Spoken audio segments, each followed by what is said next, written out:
Também gostaria de agradecer aos organizadores de evento, parabenizar pelo evento realmente empolgante que nós estamos tendo aqui hoje. E também agradecer o convite, né, para poder participar desse evento. Coube a mim, então, fazer essa última intervenção aí sobre o tema de sustentabilidade, falando sobre sustentabilidade dos recursos do mar. E, claro, seguindo, primeiro dizer a todos que esse é o tema que eu vou falar, né, que é o que foi me sugerido. E dentro do painel Conhecimento Científico e Desenvolvimento Sustentável, que, claro, para mim foi importante entender isso, porque eu vou tratar da questão da sustentabilidade do ponto de vista científico. Ela pode ser discutida sobre muitos pontos de vista, e eu vou me ater a esse ponto.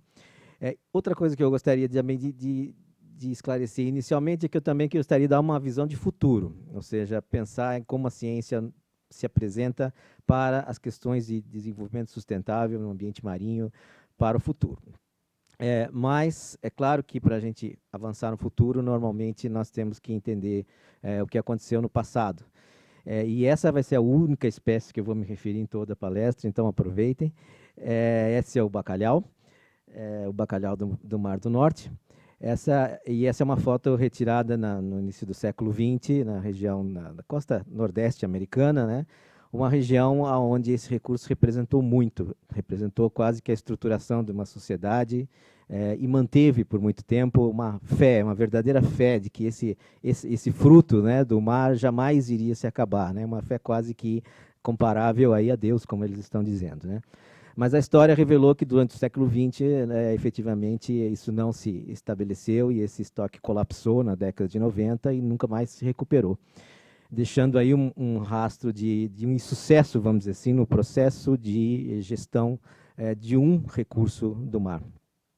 Mesmo com o processo formal apresentado, estabelecido de gestão pesqueira e muitos cientistas, talvez, na época, os melhores cientistas do mundo trabalhando sobre esse recurso. E aí fica a pergunta, o que é que deu errado, né? Bom, essa pergunta, claro, ela pode ser subdividida em vários componentes, um muito importante que seria a governança.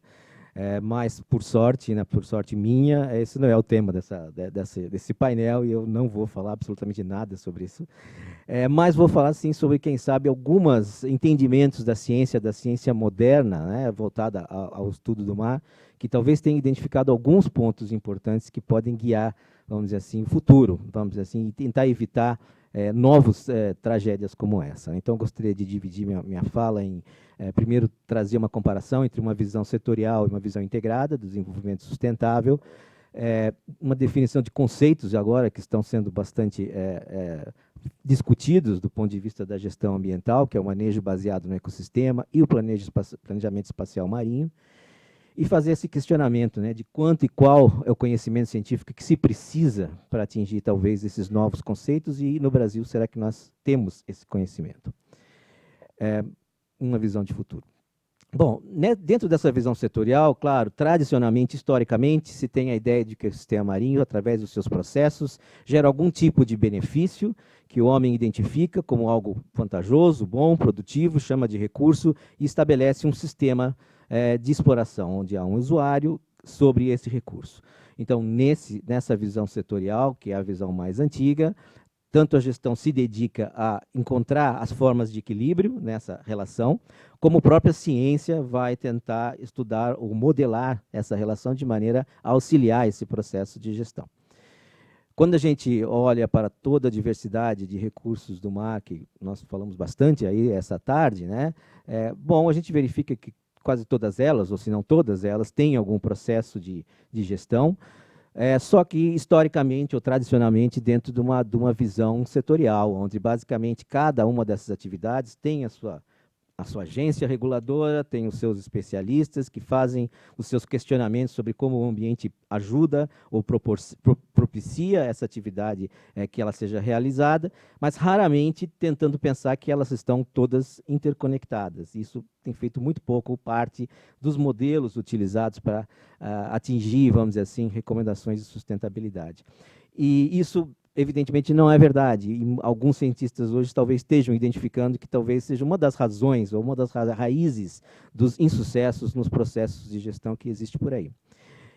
Em parte, de clara, já foi dito aqui, todas essas atividades ocupam espaço marinho e, portanto, já de início elas têm uma espécie de, pode-se pensar numa espécie de competição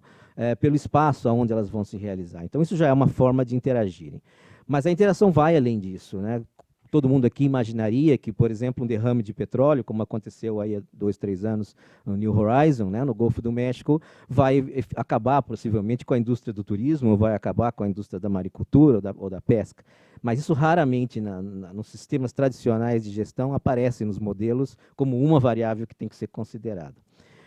Então, a ideia é que, hoje, depois de passado muito tempo de desenvolvimento dessas atividades de exploração dos recursos do mar, a ciência já conhece muito mais do que costumava conhecer sobre como funcionam, né, os oceanos. E aqui, talvez me perdoe, como a professora Patrícia já falou, vamos dizer assim, a mania do professor, eu vou apresentar algo que talvez muitos já saibam, mas, enfim, a gente entende que o oceano, de certa maneira, funciona como uma indústria que tem uma maquinária que absorve insumos e trabalha esses insumos e gera produtos, e gera o que nós chamamos de serviços à sociedade, né? Então, rapidamente pensar que a própria luz do sol e a própria CO2 são insumos que, associados a nutrientes inorgânicos, vão fazer com que pequenas criaturas com pigmentos, microalgas, possam realizar fotossíntese, transformar tudo isso em moléculas orgânicas que vão começar a progredir, servir de alimento para uma sequência de organismos progressivamente maiores, que vão, inclusive, chegar ao nível de alguns organismos que nos interessam muito do ponto de vista de recursos. Ao longo de todo esse processo, esses organismos morrem, eles geram dejetos, geram matéria orgânica que é decomposta, chega ao fundo, e aí, no fundo, novamente, vão alimentar toda uma sequência de vida num ambiente bastante diferente. Vão haver decomposição, retransformação dessa matéria orgânica em nutrientes inorgânicos novamente, e os processos físicos de movimentação das massas de água vão levar isso lá para cima de novo, lá para onde há luz, fechando esse ciclo. Então, todo esse ciclo de eventos geram aquilo que se chamam serviços de provisão, aqueles que provêm alimento, por exemplo, e que pode se agregar valor econômico, pode se agregar o PIB, né, como foi já colocado aqui. Além disso, existem outros serviços que esse sistema provê, como, por exemplo, o mar, o oceano é um reservatório de calor, troca calor com o ambiente, tem capacidade de modificar o clima. Nós estamos vivenciando um El Niño, que nada mais é que isso, né? Um fenômeno onde há uma anomalia nessa troca de calor e afeta a nossa vida aqui, tão distante de onde ele está acontecendo.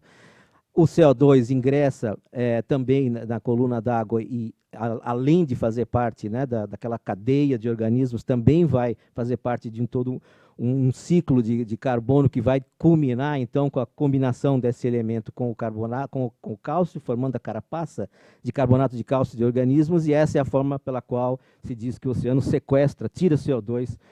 da atmosfera e ajuda, sim, a regular o clima do nosso planeta, o que nós se chama de serviços de regulagem ou de regulação do clima. E se a gente colocar toda essa complexidade aí numa escala geológica, né, esses organismos eventualmente vão fossilizar, vão gerar hidratos de carbono, vão constituir recursos energéticos que a gente aprendeu a tirar lá do fundo, como a gente já ouviu nas outras palestras, utilizar, queimá-los e retornar à atmosfera sob a forma de CO2. Então, toda essa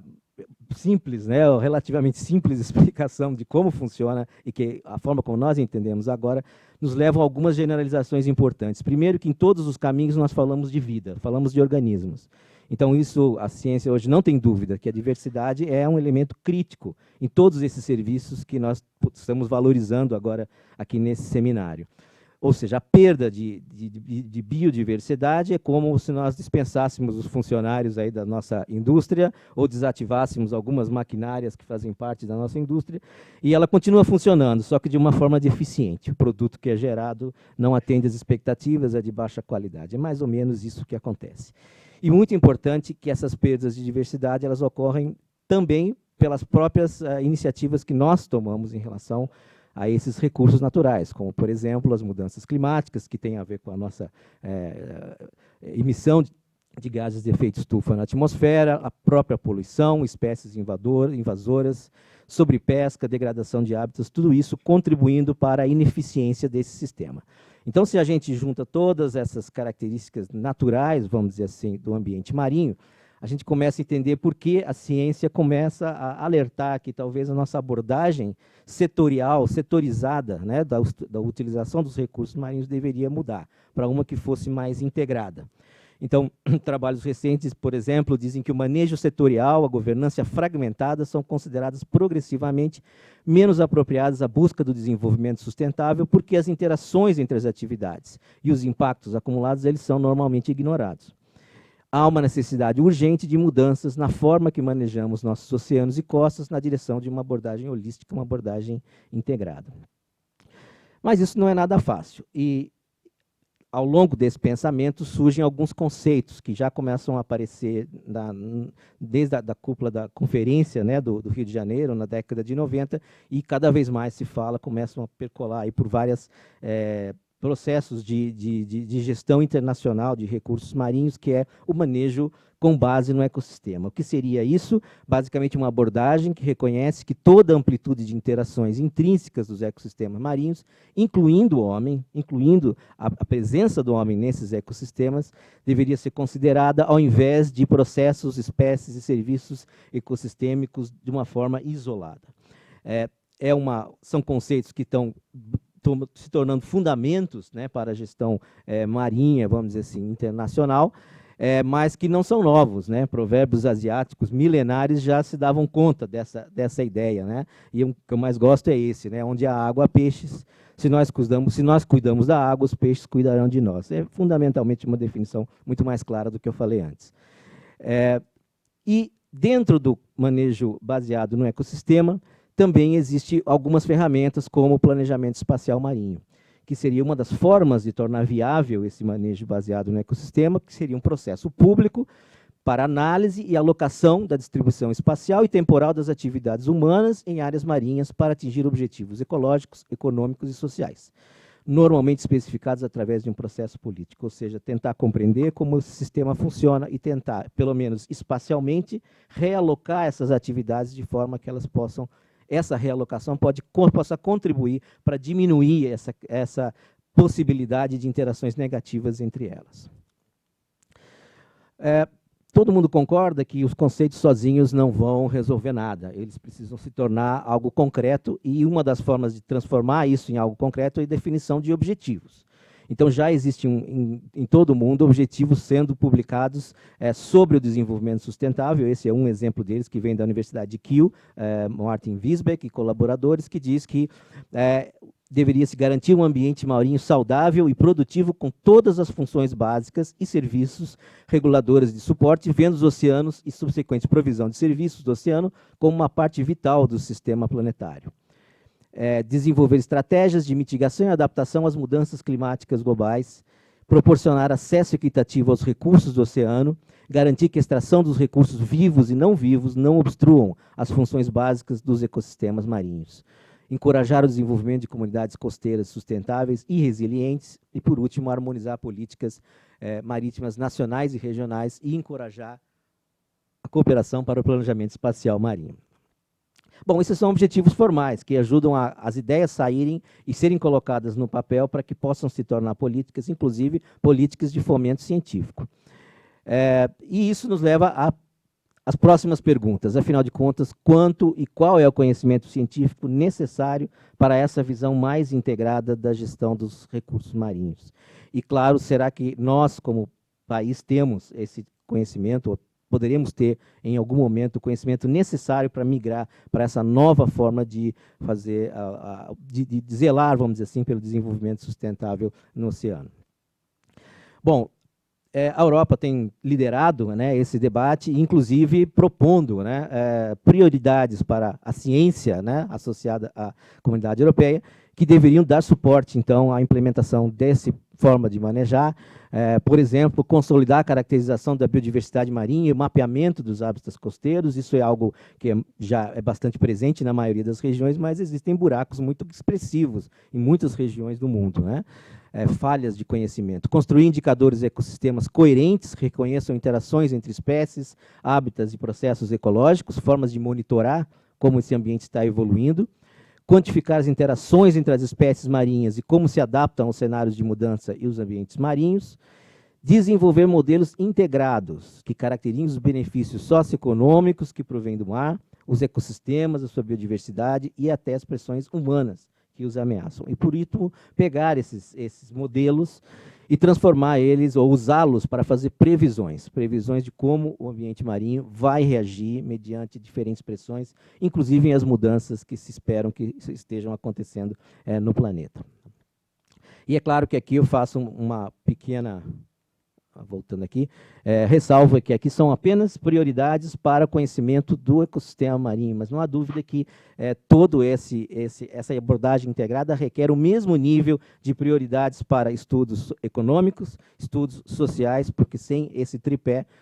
todo o sistema de uso não é compreendido devidamente e também não vai funcionar a abordagem ecossistêmica para a gestão ambiental voltada ao ambiente marinho. Bom, colocando agora essa pergunta sobre se nós, no Brasil, temos o conhecimento científico que pode atender a esse tipo de demandas ou tipos de prioridades, eu tenho aí alguns resultados também de um estudo que foi realizado em 2013, motivado pelo EBCTI, que foi basicamente criado para se desenvolver uma agenda científica para o desenvolvimento do Instituto Nacional de Pesquisas Oceanográficas. E eu tive a oportunidade de trabalhar nesse debate e reunir publicações científicas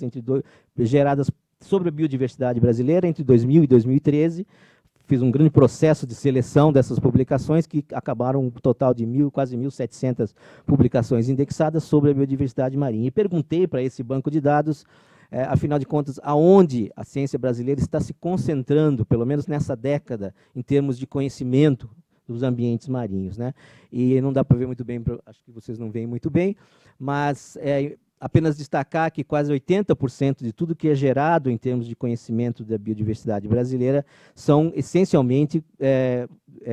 abordagens descritivas da biodiversidade, ou seja, que se preocupam em descrever as espécies que existem por aí, se preocupam em descrever como estão estruturados os ecossistemas. Uma proporção muito menor, mas crescente, já começa a abordar os impactos que os ecossistemas marinhos começam a sofrer e como isso reflete em perdas de biodiversidade. Isso não chega em torno de 10%. E uma porcentagem realmente muito pequena, em torno de 4% só de todas as publicações, é que começam a tocar no assunto da integração, do conhecimento integrado dos diversos processos de ecossistemas, que podem gerar, então, os modelos que podem vir a prever o que vai acontecer com os sistemas a partir das mudanças, a partir dos impactos futuros. Então, é uma análise que fala para mim que nós temos uma ciência pujante, crescente, né, com muitas instituições de pesquisa, mas, de uma maneira geral, embora o volume de produção científica seja muito grande, ele está não direcionado a responder essas perguntas, que são as perguntas essenciais para a gente poder encontrar caminhos para o desenvolvimento sustentado em relação às atividades de exploração dos recursos marinhos. Outros pontos importantes desse trabalho é que, claro, existe uma concentração desse conhecimento científico na região sudeste, quase 40% de todas as publicações são sobre a região sudeste,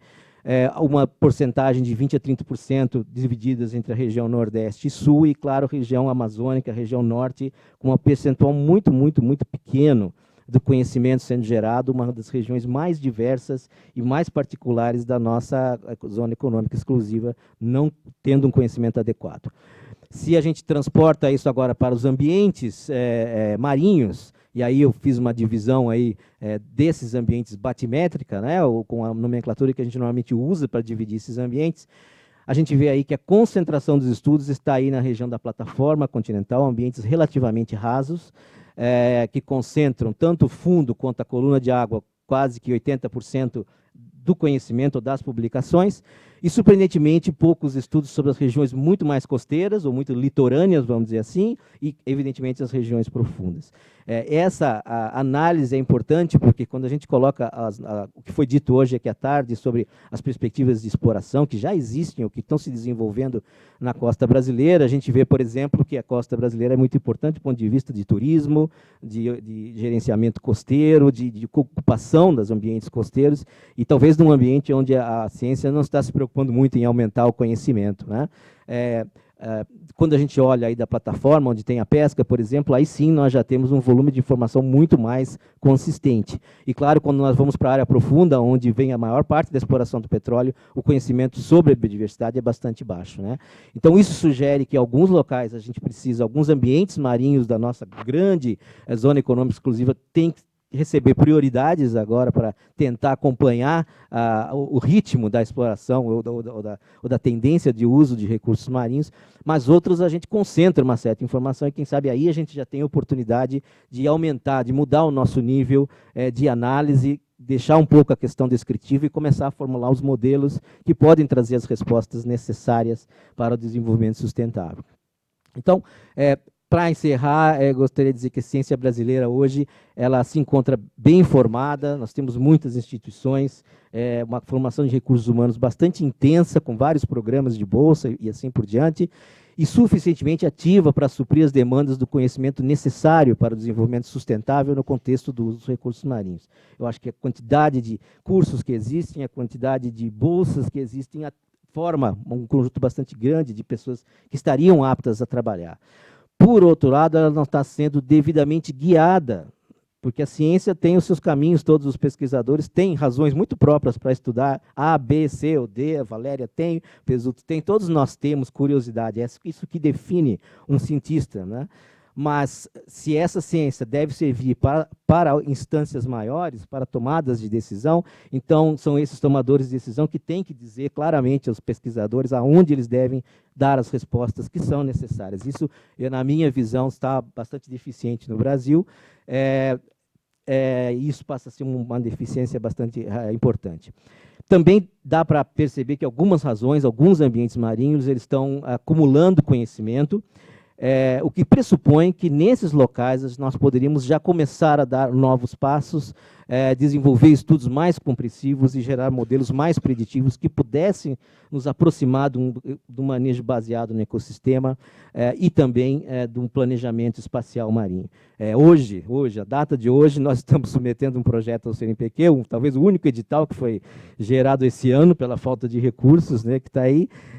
justamente nós estamos juntando 10 instituições da região Sudeste e Sul, de um esforço muito grande, com toda a informação que existe sobre a pesca demersal dessa região, e com o objetivo claro de tentar construir um modelo de planejamento espacial marinho que pudesse ser compatível com o petróleo, com as outras atividades que estão sendo realizadas na nossa costa. E a decisão de promover a integração entre essas ciências econômicas, ecológicas, sociais, ela tem que ser tomada, mas não só tomada, traduzida também em ações concretas que permitam a construção do conhecimento necessário ao futuro desenvolvimento das relações marinhas, ou seja, tem que ser pensado que talvez este seja o novo caminho, e esse novo caminho precisa, para ser desenvolvido entre a comunidade científica, transformado isso em programas de incentivo para que os cientistas comecem a conversar. Eu percebi que hoje o que nós fizemos aqui foi um grande ensaio do que realmente eu quero dizer nessa última frase. Muitas pessoas, cientistas, outros especialistas de diferentes áreas, falando sobre o mesmo tema. E esse é o começo de um processo de integração de conhecimento para gerar novas soluções sobre o desenvolvimento sustentável, e soluções essas que a gente espera não incorram nos erros do passado, que nos levem realmente a um futuro melhor. Obrigado. Muitíssimo obrigado.